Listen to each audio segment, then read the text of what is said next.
Bienvenidos a Relatos Escalofriantes. Esta noche te traigo historias que han aterrorizado a México durante generaciones.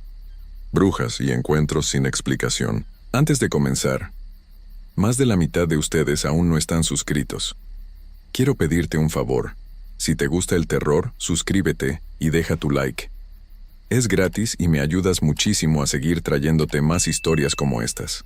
Ahora sí, comencemos. Hay cosas en este mundo que no podemos explicar con la razón, creencias que pasan de generación en generación, advertencias que nuestros abuelos nos daban y que nosotros, con nuestra forma moderna de pensar, simplemente ignoramos. Pero a veces, cuando menos lo esperamos, descubrimos que esas historias antiguas tienen más verdad de lo que imaginábamos. Y para entonces, ya es demasiado tarde. Esta es la historia de Elvira Ramírez, una mujer de 32 años originaria de la ciudad de Puebla, que llegó a trabajar como maestra en una comunidad rural del estado. Era un pueblo pequeño, de esos que todavía conservan sus costumbres ancestrales, donde la gente viste con ropa de manta blanca y habla en su lengua originaria. Las casas tenían techos de lámina y las calles eran de tierra. Para Elvira, acostumbrada a la vida de la ciudad, todo aquello era completamente nuevo. Llegó al pueblo un día de agosto, cuando el sol pegaba fuerte sobre los campos de maíz. La escuela donde trabajaría era un edificio sencillo, con paredes de concreto pintadas de blanco y ventanas sin vidrios, solo con rejas. Los niños la miraban con curiosidad, con sus ojos grandes y oscuros, susurrando entre ellos en su idioma que Elvira no comprendía. Al principio todo parecía normal. Daba sus clases, preparaba sus lecciones, visitaba las casas de sus alumnos cuando era necesario. Las madres de familia eran amables con ella, aunque siempre había algo en sus miradas que Elvira no podía descifrar del todo. Una especie de preocupación constante, como si supieran algo que ella desconocía. Elvira vivía sola en una casa pequeña que le había prestado el municipio. Tenía 2 cuartos, una cocina y un baño. El techo era de lámina, y por las noches, cuando llovía, el ruido del agua golpeando el metal no la dejaba dormir. Pero se acostumbró, o al menos eso intentaba. Los meses pasaron y Elvira se dio cuenta de que estaba embarazada. La noticia la llenó de alegría, aunque también de miedo. Estaba sola en ese pueblo, lejos de su familia, sin un hospital cercano. La clínica más próxima quedaba a 2 horas en camioneta por un camino lleno de baches y piedras. Las madres de la escuela se mostraron contentas cuando supieron de su embarazo. Doña Francisca, una mujer mayor que siempre vestía con su huipil bordado y sus trenzas largas atadas con listones de colores, fue quien más se acercó a ella. «Maestra, tiene que cuidarse mucho», le decía doña Francisca cada vez que la veía. «Aquí en el pueblo hay cosas que usted no conoce, cosas que vienen de noche». Elvira sonreía con amabilidad, pensando que eran solo supersticiones de gente del campo. Ella era una mujer educada, había estudiado en la universidad, sabía que esas creencias no tenían fundamento científico. «No se preocupe, doña Francisca, voy a estar bien», respondía Elvira. Pero doña Francisca no se quedaba tranquila. Insistía una y otra vez, y otras madres se le unían.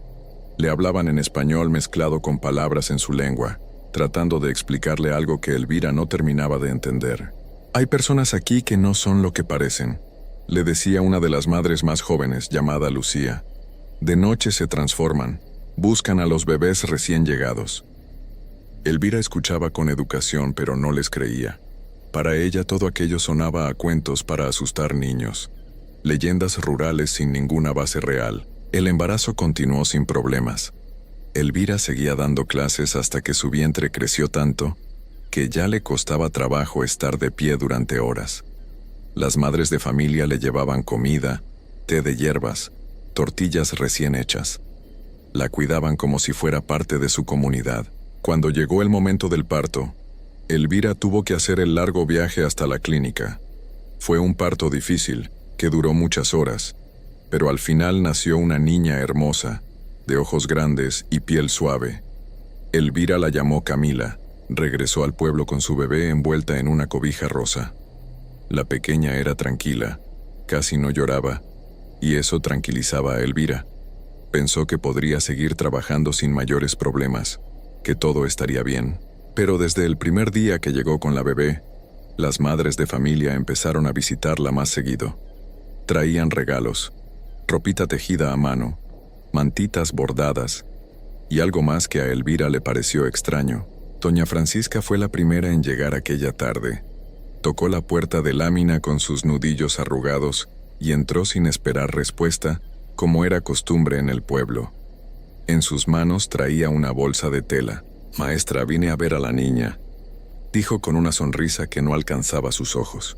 Elvira la recibió con amabilidad y le mostró a Camila, que dormía pacíficamente en una cuna vieja que le habían prestado. Doña Francisca se acercó, miró a la bebé durante un largo rato y luego sacó algo de su bolsa. Eran unas tijeras viejas oxidadas en las puntas. «Maestra, tiene que poner esto bajo el colchón de la niña, o abiertas en forma de cruz sobre la cama», dijo doña Francisca con seriedad. Elvira frunció el ceño. «¿Tijeras para qué?» «Para protegerla de lo que viene en la noche». Elvira no pudo evitar una sonrisa nerviosa. «Doña Francisca, con todo respeto, esas son solo supersticiones. No voy a poner tijeras cerca de mi bebé. Podría lastimarse». La anciana negó con la cabeza lentamente. «La niña no va a tocarlas, pero ellas sí necesitan sentirlas. El metal las detiene. Las tijeras cortan su poder». «¿Quiénes?», preguntó Elvira, aunque no estaba segura de querer saber la respuesta. «Las que vuelan de noche, las que toman otra forma, las brujas, maestra». Elvira sintió un escalofrío, pero lo ignoró. «Gracias, doña Francisca, pero no creo en esas cosas». La anciana dejó las tijeras sobre la mesa y se fue sin decir más. Su rostro mostraba preocupación, pero también resignación, como si supiera que Elvira tendría que aprender por las malas. Durante los siguientes días, otras madres vinieron con el mismo mensaje. Todas le decían que pusiera tijeras, que cerrara bien las ventanas, que no dejara ropa de la bebé afuera durante la noche. Lucía, la madre joven, fue más directa. «Maestra, aquí en el pueblo hay gente que tiene el don, o la maldición, depende de cómo lo vea. Pueden convertirse en animales, en guajolotes, en perros grandes, en lechuzas. Salen de noche a buscar bebés recién llegados, les quitan su energía, su fuerza, los dejan sin vida». «¿Por qué harían algo así?», preguntó Elvira, más por curiosidad que por creer en esas historias. «Porque así mantienen su poder.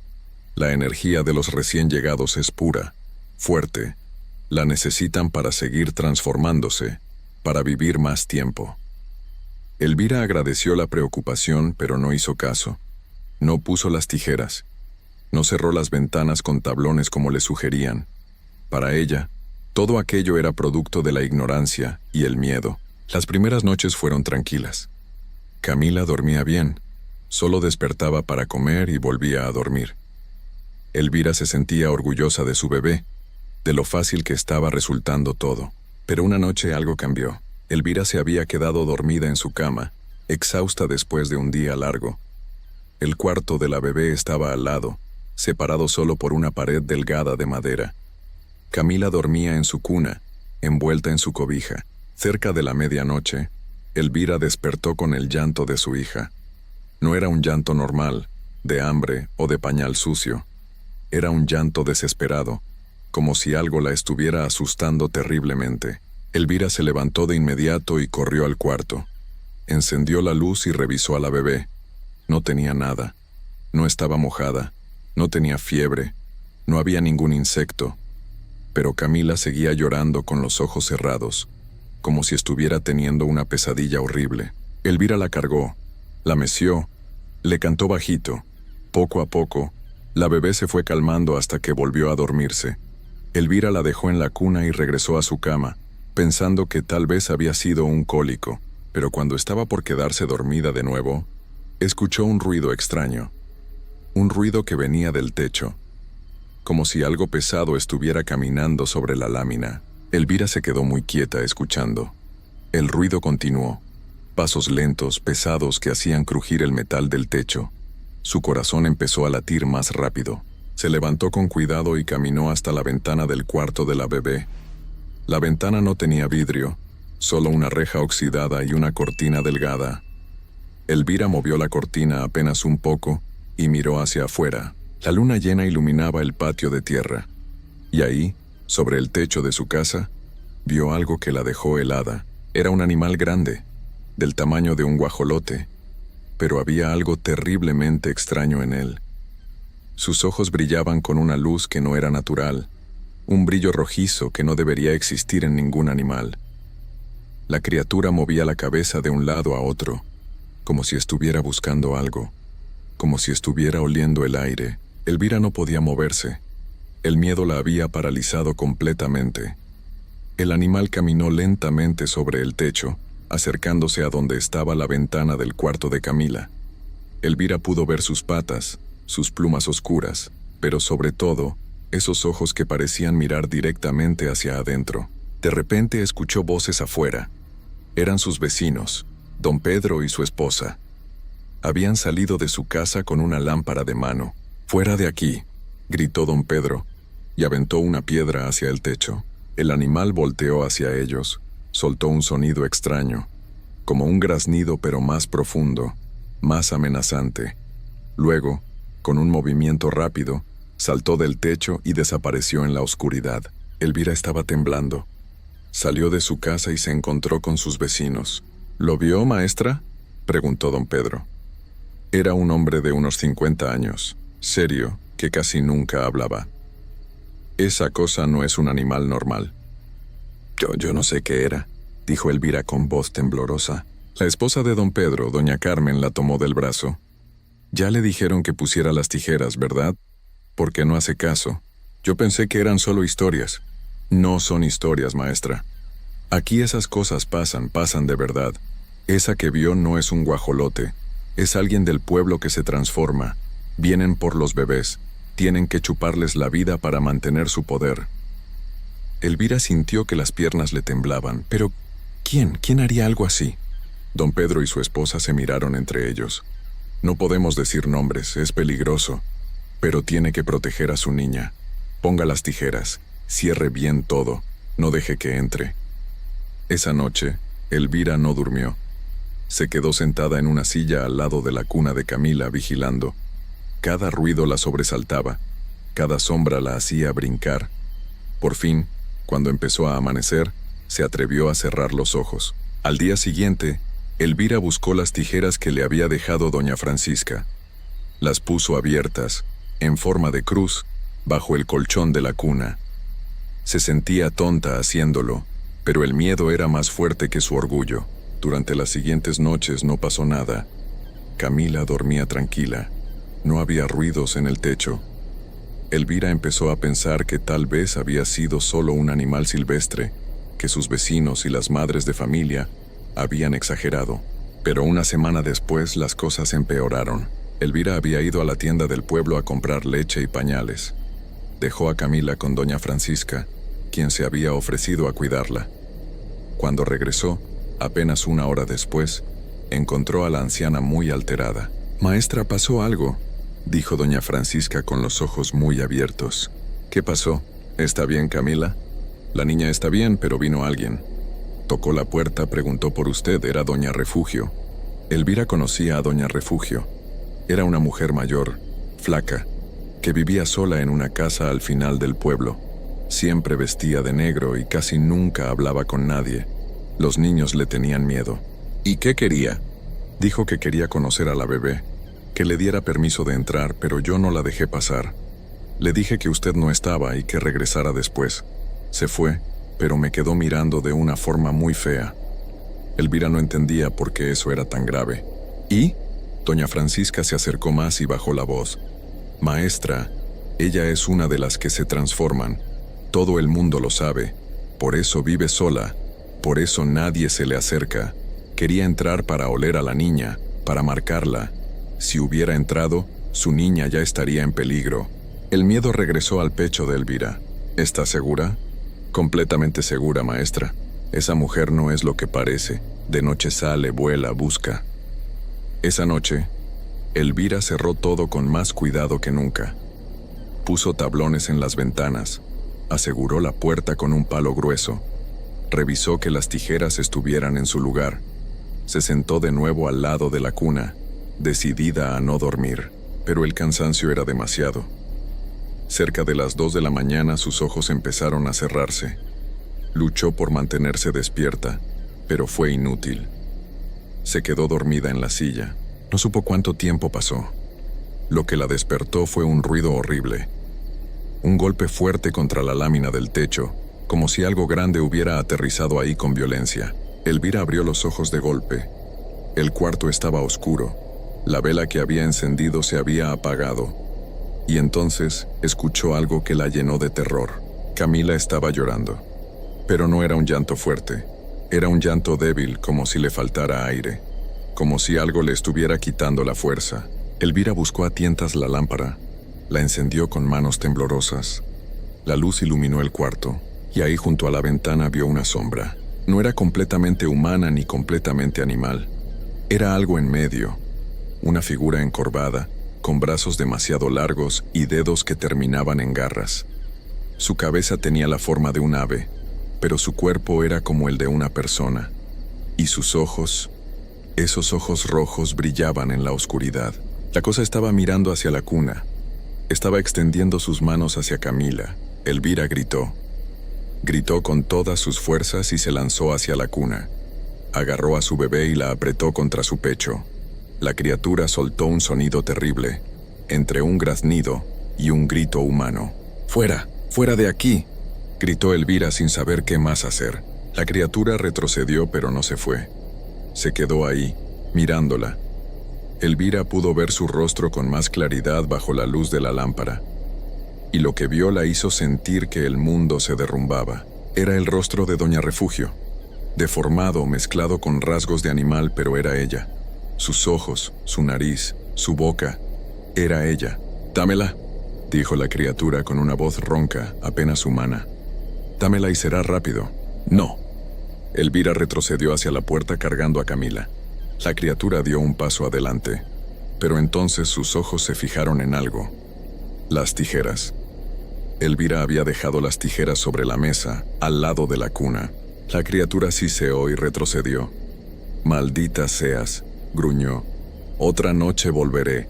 No siempre estarás despierta». Y con un movimiento rápido, saltó por la ventana y desapareció en la noche. Elvira corrió hacia la puerta y salió gritando. Sus vecinos salieron de sus casas. Don Pedro llegó primero con un machete en la mano. «¡Entró! ¡Entró a mi casa!», gritaba Elvira llorando, apretando a Camila contra su pecho. «La vimos volar hacia el otro lado del pueblo», dijo don Pedro.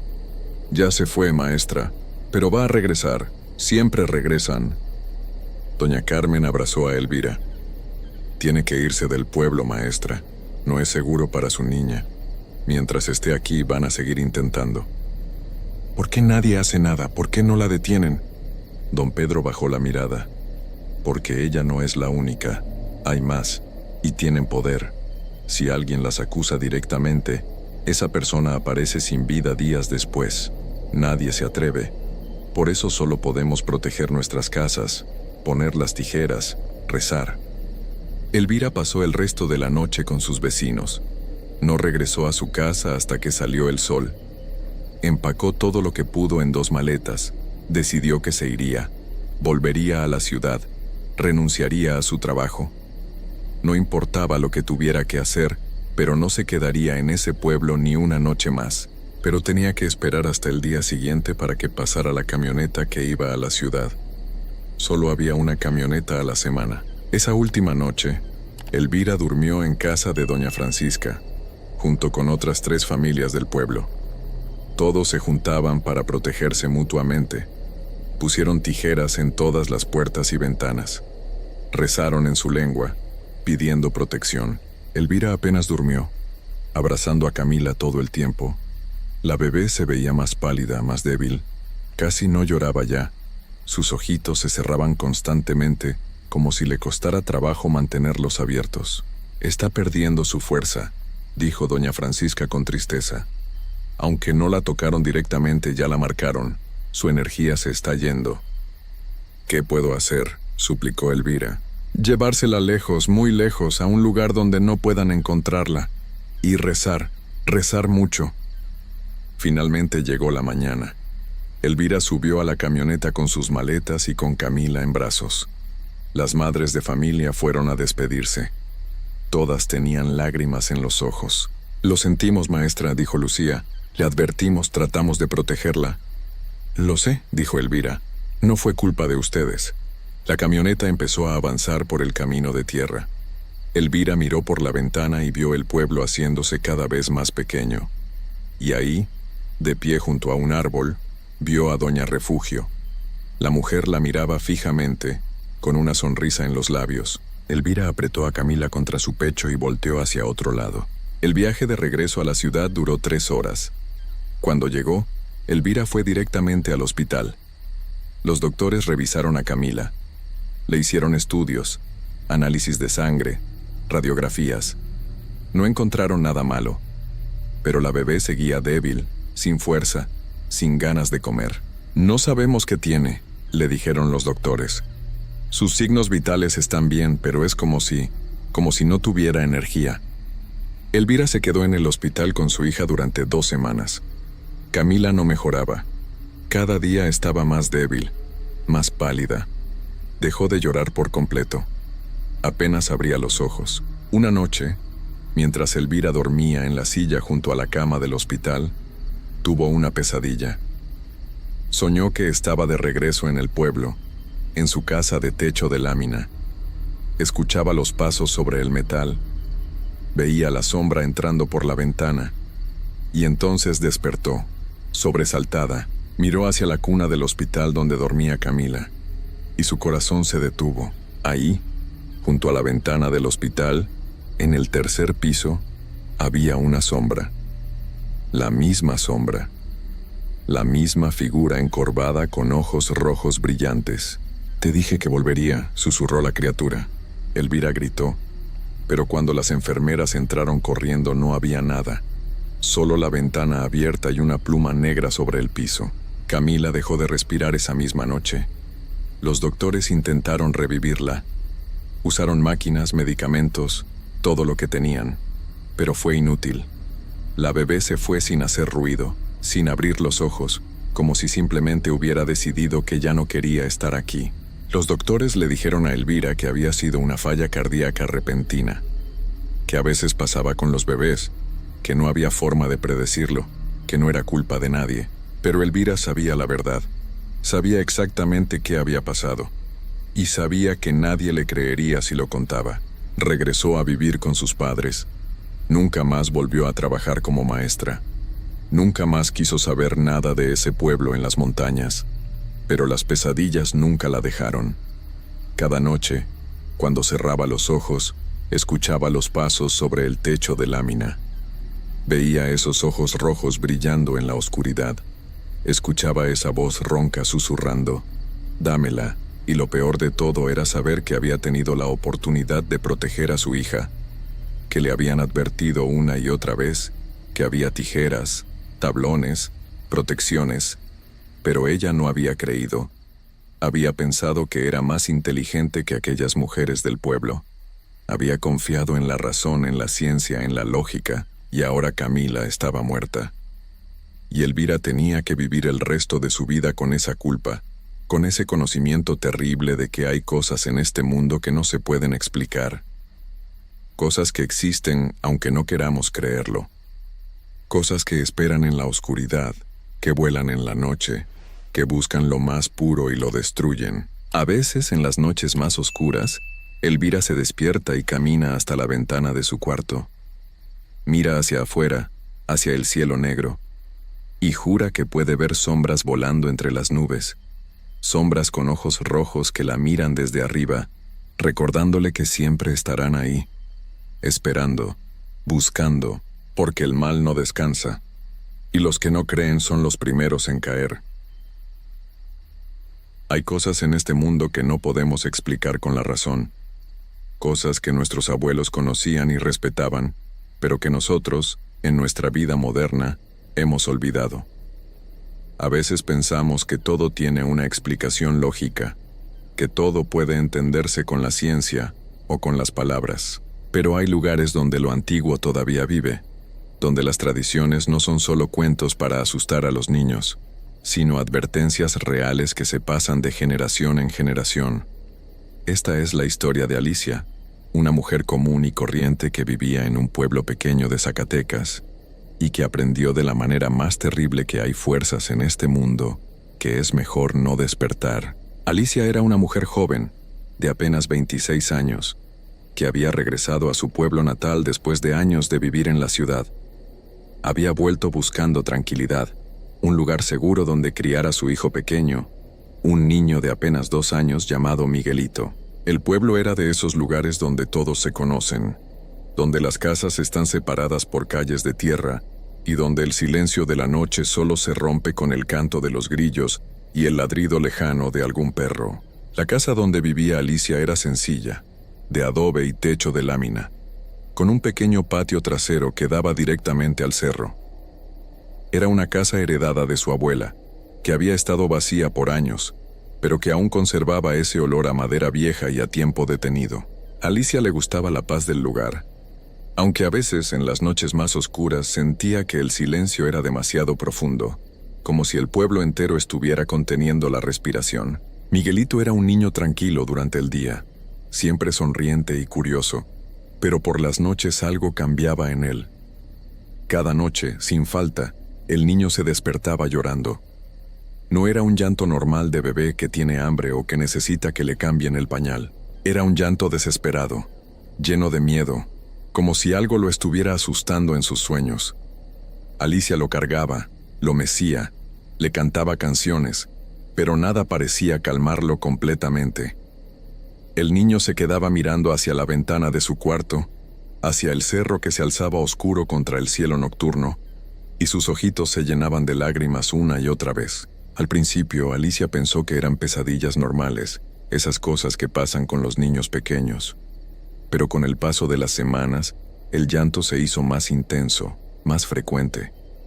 Había noches en que Miguelito gritaba como si lo estuvieran lastimando, y cuando Alicia entraba corriendo a su cuarto, lo encontraba sentado en su cuna, señalando hacia la ventana con su manita temblorosa. Una de esas noches, cansada y preocupada, Alicia se quedó más tiempo del usual en el cuarto del niño. Lo había logrado calmar después de casi 1 hora de arrullarlo, y cuando por fin Miguelito cerró sus ojitos, ella se quedó ahí sentada, mirándolo dormir. La luz de la luna entraba por la ventana, iluminando el rostro angelical de su hijo, y Alicia sintió una mezcla de amor y angustia que le apretó el pecho. Fue entonces cuando lo vio. Al principio pensó que sus ojos le estaban jugando una mala pasada, que el cansancio la estaba haciendo ver cosas que no estaban ahí. Pero no, ahí estaba, clarísimo en la oscuridad de la noche. En la punta del cerro, donde solo había rocas y matorrales secos, había unas luces. No eran luces normales como linternas o fogatas. Eran bolas de fuego, 3 o 4, que flotaban en el aire, moviéndose lentamente de un lado a otro, como si estuvieran buscando algo. Alicia se levantó despacio, sin hacer ruido, y se acercó a la ventana. Las bolas de fuego seguían ahí, brillando con un resplandor anaranjado que parecía palpitar, como si tuvieran vida propia. Se movían en círculos, subían y bajaban, y de vez en cuando se juntaban todas en un solo punto antes de separarse de nuevo. El corazón de Alicia empezó a latir más rápido. Había escuchado historias sobre esas luces cuando era niña, pero siempre pensó que eran solo leyendas, cuentos que los viejos del pueblo inventaban para entretenerse. Se quedó ahí parada, mirando esas luces durante lo que le parecieron horas, aunque probablemente fueron solo unos minutos. Después, tan repentinamente como habían aparecido, las bolas de fuego se apagaron, y el cerro volvió a quedar en completa oscuridad. Alicia se frotó los ojos. Se dijo a sí misma que había sido su imaginación, que el cansancio la estaba volviendo loca, pero en el fondo de su corazón, sabía que lo que había visto era real. A la mañana siguiente, Alicia no pudo quedarse callada. Mientras compraba algunas cosas en la tienda de don Esteban, el señor mayor que atendía el único negocio del pueblo, le preguntó si él sabía algo sobre las luces en el cerro. Don Esteban, que estaba pesando unos frijoles, se quedó quieto por un momento. Luego levantó la vista y la miró con una expresión seria que Alicia no le había visto antes. Don Esteban dejó la bolsa de frijoles sobre el mostrador y se acercó un poco más a Alicia, como si no quisiera que nadie más escuchara lo que estaba a punto de decirle. En el pueblo, a esa hora de la mañana, siempre había una o dos personas comprando, y don Esteban sabía que había cosas que era mejor no hablar en voz alta. «Usted vio las luces anoche, ¿verdad?», le dijo en voz baja. No era una pregunta, era una afirmación. Alicia asintió, sintiendo un escalofrío recorrerle la espalda a pesar del calor de la mañana. Don Esteban suspiró profundo y se quitó el sombrero, pasándose la mano por el cabello canoso. «Son las brujas, señora Alicia. Aparecen cada vez que nace un niño en el pueblo. Siempre ha sido así, desde antes de que yo naciera, desde antes de que nacieran mis padres. Mi abuela me lo contó cuando yo era chamaco, y su abuela se lo contó a ella. Esas cosas que se ven en el cerro no son de este mundo. Son mujeres que hace mucho tiempo le vendieron su alma al diablo, y ahora ya ni siquiera son mujeres, son algo más, algo que anda buscando a los niños recién nacidos». Alicia sintió que las piernas le temblaban. Quiso reírse, decirle a don Esteban que esas eran solo supersticiones, cosas de gente ignorante, pero las palabras no le salieron, porque en el fondo, muy en el fondo, algo en ella sabía que lo que el viejo le estaba diciendo era verdad. «¿Pero por qué?», preguntó Alicia con voz temblorosa. «¿Por qué buscan a los niños?». Don Esteban volvió a ponerse el sombrero y la miró con ojos llenos de tristeza. «Eso nadie lo sabe con certeza, señora. Algunos dicen que les roban el alma para mantenerse vivas. Otros dicen que los marcan para reclamarlos después. Lo único que sé es que cada vez que esas luces aparecen, los niños del pueblo empiezan a enfermarse, a llorar sin razón, a tener pesadillas terribles. Y a veces, solo a veces, alguno de esos niños desaparece sin dejar rastro». Alicia salió de la tienda sin comprar nada, con el corazón latiéndole tan fuerte que sentía que se le iba a salir del pecho. Caminó rápido de regreso a su casa, donde había dejado a Miguelito con doña Remedios, su vecina de al lado. Cuando llegó, el niño estaba jugando tranquilamente en el piso con unos carritos de juguete, y Alicia sintió un alivio enorme al verlo ahí, sano y salvo. Esa tarde habló con más vecinos.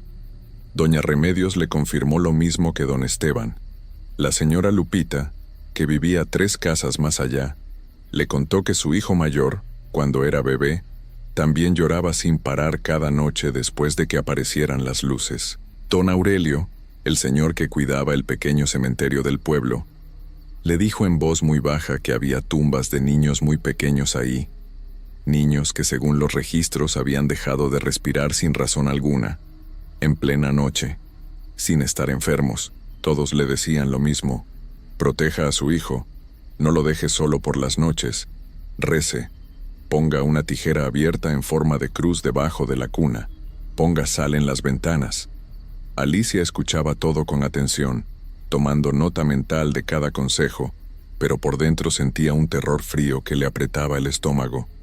Esto no podía estar pasando, no en pleno siglo XXI, no a ella, pero estaba pasando. Esa noche, Alicia hizo todo lo que le habían recomendado. Puso tijeras abiertas debajo de la cuna de Miguelito, formando una cruz perfecta. Roció sal en el marco de todas las ventanas de la casa. Prendió una veladora frente a la imagen de la Virgen de Guadalupe que tenía en la sala. Y cuando llegó la hora de dormir, en lugar de acostar a Miguelito en su cuarto, lo llevó al suyo, poniendo la cuna justo al lado de su cama. Al principio todo parecía estar tranquilo. Miguelito se durmió sin problemas, con su osito de peluche abrazado contra el pecho. Alicia se acostó también, aunque sabía que no podría dormir, que se quedaría despierta toda la noche vigilando a su hijo. Las horas pasaban lentamente, y el silencio de la noche era tan profundo que Alicia podía escuchar su propia respiración. Cerca de las 3 de la mañana, esa hora que los viejos del pueblo llamaban la hora de las brujas, Alicia escuchó algo. Era un sonido suave, casi imperceptible, como un rasguño en la pared exterior de la casa.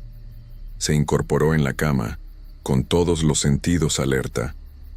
El sonido se repitió, ahora más claro, como si algo estuviera arañando el adobe de la pared, tratando de entrar. Miguelito seguía dormido, pero su respiración se había vuelto irregular, como si estuviera teniendo una pesadilla. Alicia se levantó despacio y se acercó a la ventana de su cuarto, la que daba hacia el cerro. Corrió apenas un poco la cortina, y lo que vio hizo que el aire se le escapara de los pulmones. Las bolas de fuego estaban ahí otra vez, pero ahora no estaban en la punta del cerro. Estaban más cerca, mucho más cerca, bajando por la ladera del cerro, acercándose al pueblo. Alicia podía verlas con más claridad ahora, y se dio cuenta de que no eran solo bolas de fuego. Dentro de cada una de esas luces brillantes había una figura, una silueta oscura de mujer con los brazos extendidos, flotando en el aire. Eran 4, y se movían en silencio, deslizándose por el aire como si el viento las llevara. Se dirigían hacia las casas del pueblo, y Alicia sintió un terror absoluto cuando se dio cuenta de que una de ellas se estaba acercando directamente a su casa. Cerró la cortina de golpe y corrió hacia la cuna de Miguelito. El niño había empezado a gemir en sueños, moviendo la cabecita de un lado a otro. Alicia lo tomó en brazos, apretándolo contra su pecho, y empezó a rezar todas las oraciones que se sabía, las que le había enseñado su abuela cuando era niña. El rasguño en la pared se hizo más fuerte, ahora acompañado de un sonido extraño, como un susurro, como voces que hablaban en un idioma que Alicia no podía entender pero que le helaba la sangre. La ventana empezó a vibrar, como si algo estuviera tratando de abrirla desde afuera, y la llama de la veladora en la sala se apagó de repente, dejando la casa en completa oscuridad. Miguelito abrió los ojos y empezó a llorar, pero no era su llanto normal. Era un grito agudo, desesperado, y el niño miraba fijamente hacia la ventana con los ojos muy abiertos, como si pudiera ver algo que Alicia no podía ver. Ella lo apretó más fuerte, tapándole los oídos con sus manos, susurrándole palabras de consuelo que ni ella misma creía. El rasguño se detuvo, el susurro se detuvo, y por un momento, todo quedó en silencio otra vez. Alicia se atrevió a respirar, pensando que tal vez ya se habían ido, que tal vez las oraciones y la sal y las tijeras habían funcionado, pero entonces sintió algo que hizo que se le congelara la sangre en las venas. La temperatura de la habitación bajó de repente, tanto que podía ver su propio aliento formando nubes de vapor frente a su boca. Y aunque la ventana estaba cerrada, aunque no había ni un soplo de viento, las cortinas empezaron a moverse, como si dedos invisibles las estuvieran apartando lentamente. Alicia cerró los ojos con fuerza, abrazando a Miguelito, rezando más alto, casi gritando las oraciones. El niño lloraba sin parar, y ella podía sentir cómo su cuerpecito temblaba contra el suyo. Sentía una presencia en la habitación, algo que no podía ver, pero que sabía que estaba ahí, observándolos, esperando. No supo cuánto tiempo pasó así, si fueron minutos u horas. Solo supo que en algún momento, cuando los primeros rayos del sol empezaron a filtrarse por la ventana, la temperatura volvió a la normalidad. Los susurros se detuvieron. La sensación de que algo maligno estaba en la habitación desapareció como humo. Y Miguelito, exhausto de tanto llorar, se quedó dormido en sus brazos. Alicia no durmió esa noche. Se quedó sentada en la cama, meciendo a su hijo, mirando la ventana hasta que el sol salió completamente. Cuando por fin se atrevió a pararse y revisar la casa, encontró que la sal que había puesto en las ventanas estaba esparcida por el piso, como si algo la hubiera barrido. Las tijeras que había puesto debajo de la cuna estaban en el piso, separadas, ya no formaban una cruz. Esa mañana, apenas amaneció, Alicia fue a buscar al padre Rodrigo, el sacerdote del pueblo. Le contó todo lo que había pasado, sin omitir ningún detalle. El padre Rodrigo la escuchó con atención, sin interrumpirla, asintiendo de vez en cuando como si nada de lo que ella decía le sorprendiera. Cuando Alicia terminó de hablar, el padre Rodrigo suspiró y se quitó los lentes para limpiarse los ojos. No es la primera vez que pasa esto, hija, ni será la última. Este pueblo tiene una historia muy antigua, una historia que viene desde antes de que llegaran los españoles. Hay cosas aquí que la iglesia no puede explicar, cosas que están más allá de nuestro entendimiento. Pero puedo ir a bendecir tu casa, puedo rezar con ustedes, eso es lo único que puedo ofrecerte. ¿Y eso fue?, preguntó Alicia sintiendo que las lágrimas empezaban a correr por sus mejillas. ¿No hay nada más que pueda hacer? ¿No puedo proteger a mi hijo? El padre Rodrigo la miró con una tristeza profunda en los ojos. Reza, hija, reza y mantente cerca de él. No lo pierdas de vista ni un solo momento. Y si las luces vuelven a aparecer, si sientes que algo anda rondando tu casa, ven a buscarme inmediatamente, sin importar la hora. El padre Rodrigo fue esa misma tarde a la casa de Alicia. Bendijo cada habitación, cada rincón, roció agua bendita en las paredes, en las ventanas, en las puertas. Rezó oraciones en latín que Alicia no entendía, pero que la hacían sentir un poco más segura. Cuando terminó, le dejó una botella de agua bendita y le dijo que la rociara por toda la casa cada noche antes de dormir. Durante los siguientes días todo pareció estar más tranquilo. Miguelito seguía llorando por las noches, pero no con la misma intensidad, no con ese terror absoluto en sus ojitos. Las luces en el cerro no volvieron a aparecer, o al menos Alicia no las vio.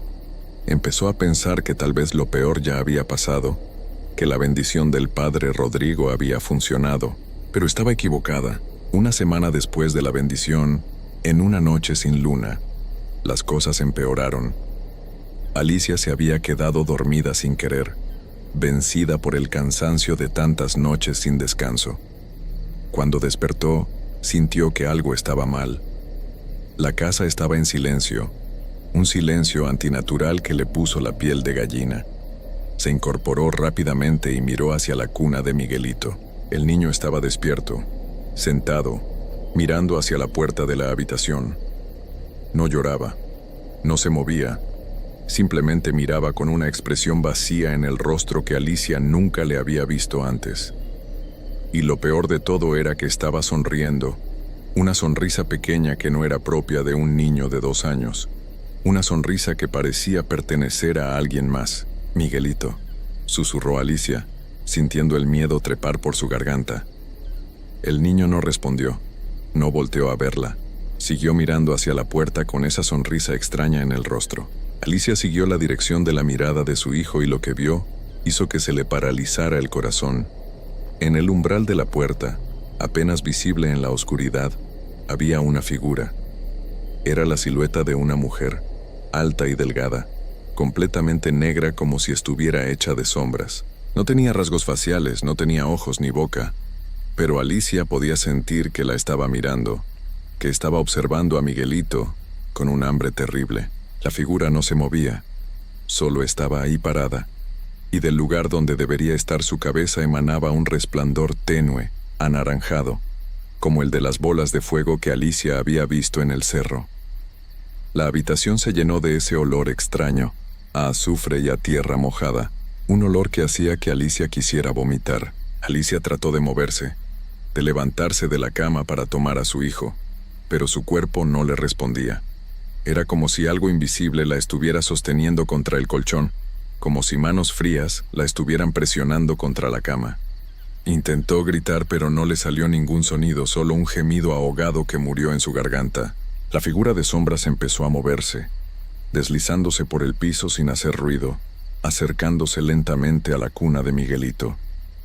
El niño seguía sonriendo, extendiendo sus bracitos hacia la figura como si la estuviera saludando, como si la conociera. Alicia luchaba con todas sus fuerzas tratando de moverse, de hacer algo, cualquier cosa, pero era inútil. La figura llegó hasta la cuna y se inclinó sobre Miguelito. Alicia podía ver cómo esa cosa sin rostro se acercaba al niño, cómo extendía lo que parecían ser manos con dedos demasiado largos, demasiado delgados, y entonces, en un movimiento que pareció durar una eternidad, la figura tocó la frente de Miguelito con uno de esos dedos horribles. En el momento en que la figura tocó a Miguelito, Alicia sintió como si algo se rompiera dentro de ella, como si una parte de su alma se desgarrara. El niño dejó de sonreír y sus ojos se pusieron completamente blancos, sin pupilas, sin vida. Su boca se abrió pero no salió ningún sonido. solo un silencio terrible que era peor que cualquier grito. De repente, Alicia pudo moverse otra vez. Se lanzó de la cama con tanta fuerza que cayó al piso, pero no le importó el dolor. Se arrastró hacia la cuna, gritando el nombre de su hijo una y otra vez. Pero cuando llegó y tomó a Miguelito entre sus brazos, la figura de sombras ya no estaba. Había desaparecido como si nunca hubiera estado ahí. El niño estaba frío, helado como si lo hubieran dejado en el refrigerador por horas. Sus ojos volvieron a la normalidad, pero seguían vacíos, mirando hacia la nada. Alicia lo sacudió suavemente, le habló, le gritó, pero Miguelito no reaccionaba. Respiraba, su corazón latía, pero era como si ya no hubiera nadie dentro de ese cuerpecito pequeño. Alicia corrió a la casa de Doña Remedios cargando a su hijo, golpeando la puerta con desesperación hasta que la vecina abrió asustada. Cuando Doña Remedios vio al niño, se llevó las manos a la boca y las lágrimas empezaron a correr por sus mejillas arrugadas. No dijo nada, solo abrazó a Alicia mientras ambas lloraban en el quicio de la puerta. Llevaron a Miguelito con el doctor del pueblo al día siguiente, luego con doctores de la ciudad, con especialistas que le hicieron todo tipo de estudios. Todos decían lo mismo: el niño estaba físicamente sano, no tenía ninguna enfermedad, ningún problema neurológico que explicara su estado, pero Miguelito ya no era el mismo. Ya no lloraba, ya no sonreía, ya no jugaba. Pasaba los días sentado, mirando hacia la nada, como si su mente estuviera en otro lugar muy lejano del que no podía regresar. Alicia dejó de dormir. Se la pasaba despierta toda la noche, vigilando a su hijo, esperando que volviera a ser el niño alegre que había sido. Pero los días pasaban y Miguelito seguía igual, como una cáscara vacía. Los vecinos del pueblo la miraban con lástima cuando la veían pasar por las calles. Algunos le llevaban comida, otros le ofrecían sus oraciones, pero todos sabían que no había nada que hacer. Las brujas ya habían marcado al niño. El padre Rodrigo fue a visitarla varias veces. Intentó hacer otro ritual de bendición, pero ni siquiera él podía negar lo que había pasado. Una tarde, después de rezar con Alicia, el sacerdote le confesó algo que ella nunca olvidaría. He visto esto antes, hija, hace muchos años. Cuando las brujas marcan a un niño, le quitan algo que no se puede recuperar. No es el cuerpo lo que se llevan, es otra cosa. Algo que los doctores no pueden medir ni ver. Y una vez que se lo llevan, el niño nunca vuelve a ser el mismo. Alicia no quería creerlo. Se negaba a aceptar que su hijo estaba perdido para siempre. Intentó todo lo que pudo. Llevó a Miguelito con curanderos, con chamanes, con brujos que prometían poder ayudar. Gastó todo el dinero que tenía y el que no tenía. Vendió las pocas cosas de valor que le quedaban, pero nada funcionó. Miguelito seguía ahí en cuerpo, pero su esencia, su alma, eso que lo hacía ser él, se había ido. Los meses pasaron y Alicia se fue consumiendo poco a poco. Dejó de comer bien, dejó de cuidar de sí misma.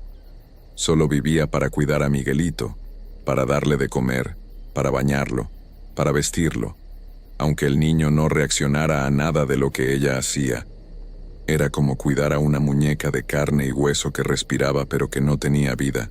Una noche, 6 meses después de aquella terrible madrugada, Alicia estaba sentada en su cuarto, meciendo a Miguelito en sus brazos como siempre hacía. Miró por la ventana hacia el cerro y las vio otra vez. Las bolas de fuego habían regresado, flotando en la punta del cerro, moviéndose en círculos. Y en ese momento supo que habría otro niño en el pueblo que sufriría lo mismo que su hijo. Otro niño que sería marcado, otro niño que perdería su alma.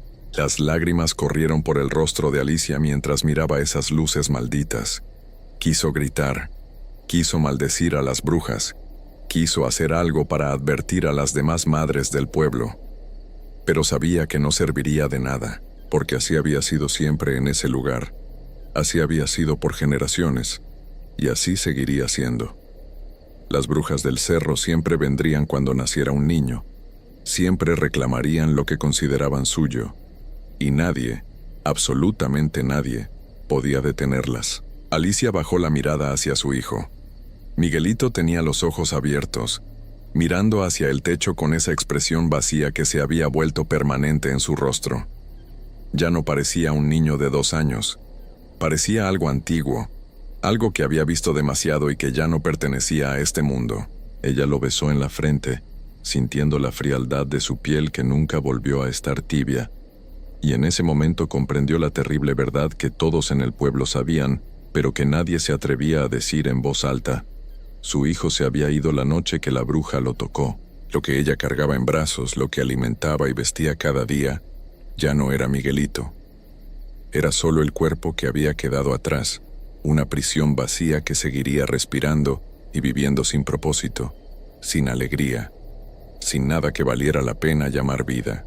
Las luces en el cerro brillaron más intensamente por un momento, como si estuvieran celebrando, y Alicia supo que esa noche, en alguna casa del pueblo, otra madre estaría escuchando el llanto inexplicable de su bebé, preguntándose qué es lo que estaba pasando, sin saber todavía la pesadilla que apenas comenzaba, porque en ese pueblo de Zacatecas, en ese lugar olvidado entre los cerros donde las tradiciones antiguas aún respiraban en la oscuridad, las brujas siempre regresaban, y siempre se llevaban lo que venían a buscar. Alicia cerró los ojos y siguió meciendo a su hijo, mientras las lágrimas caían sin parar sobre el cuerpecito frío que alguna vez había sido lo más importante de su vida. Afuera, el viento comenzó a soplar, trayendo consigo ese olor a azufre y a tierra mojada. Y a lo lejos, muy a lo lejos, se escuchó el primer llanto de la noche, un llanto que no pararía hasta que amaneciera. Un llanto que anunciaba que las brujas habían encontrado a su próxima víctima, y así termina la historia de Alicia y de Miguelito. Una historia que en ese pueblo todos conocen, pero que pocos se atreven a contar. Una historia que sirve de advertencia para las madres que deciden quedarse en ese lugar maldito. Una advertencia de que hay cosas en este mundo que son más antiguas y más poderosas que cualquier oración o cualquier fe. Y que cuando esas cosas deciden reclamar lo que quieren, no hay nada, absolutamente nada que pueda detenerlas.